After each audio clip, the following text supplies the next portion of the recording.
গ্যাসের চুলার গ্যাস আগুন দিয়ে আপনার কাপড় শুকানো হয়। এতে করে বাংলাদেশের প্রাকৃতিক সম্পদ গ্যাসের অনেক অপচয় হয়, যেই অপচয় রোধ করতে আসলেই একমাত্র মিটার স্থাপন করা ছাড়া তার আর কোনো বিকল্প নেই। শহরের বাসায় বাসায় দেখলাম যাদের গ্যাসের লাইন আছে, মানে লাইনের গ্যাস আছে, তাদের বাসায় বাসায় দেখলাম আমরা যে শীতের সময়টাতে বিশেষ করে রাত্রেবেলা তারা গ্যাসের চুলাটাকে জ্বালিয়ে একদম রুম হিটারের মতো কাজ করে। বলতে পারেন যে শীতের এয়ার কন্ডিশনের মতো, মানে শীতের বেলা শীতের রাত্রে একদম রুম হিটারের কাজ করে।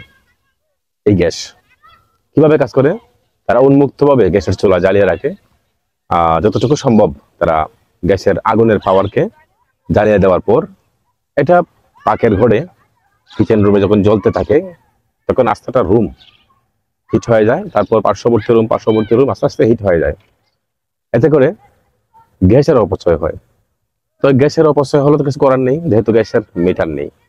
আপনারা জানেন যে লাইনের গ্যাসের একেবারেই মিটার নেই। এই কারণে চুলার গ্যাস দিয়ে, মানে গ্যাসের চুলা দিয়ে রুমকে হিটে রাখা হয়।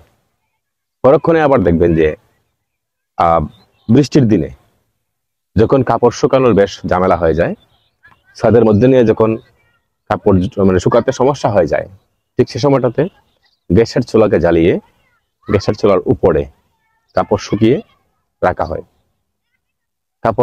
আর এতে করে কাপড় শুকিয়ে যায়, চুলার হিটে কাপড় শুকিয়ে যায়। দুইটা কাজ আমরা ফলো করে দেখেছি, যে একটা হচ্ছে শীতের রাতে গ্যাসের চুলা দিয়ে প্রতিটা রুমকে হিট করা হয়, আর বৃষ্টির দিনে মানে বর্ষার সিজনে এই গ্যাসের চুলার গ্যাস আগুন দিয়ে আপনার কাপড় শুকানো হয়। এতে করে বাংলাদেশের প্রাকৃতিক সম্পদ গ্যাসের অনেক অপচয় হয়, যেই অপচয় রোধ করতে আসলেই একমাত্র মিটার স্থাপন করা ছাড়া তার আর কোনো বিকল্প নেই।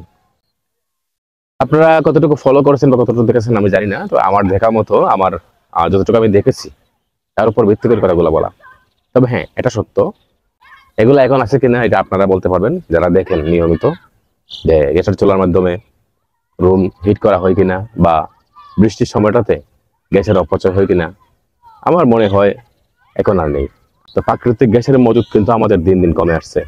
যদি এই অবস্থা যদি চলমান থাকে বা এখনো যদি এমনটা হয়, তাহলে মনে হয় যে আর বেশি দিন আমরা এই গ্যাসের মাধ্যমে সার্ভিসটা নিতে পারবো না।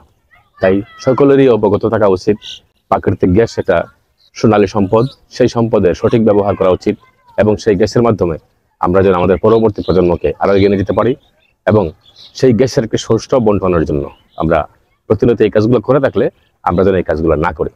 এই বলে আজকের ভিডিও থেকে আমি আরিফ রব্বানী এখানে বিদায় নিলাম। ভালো থাকবেন। আসসালামু আলাইকুম।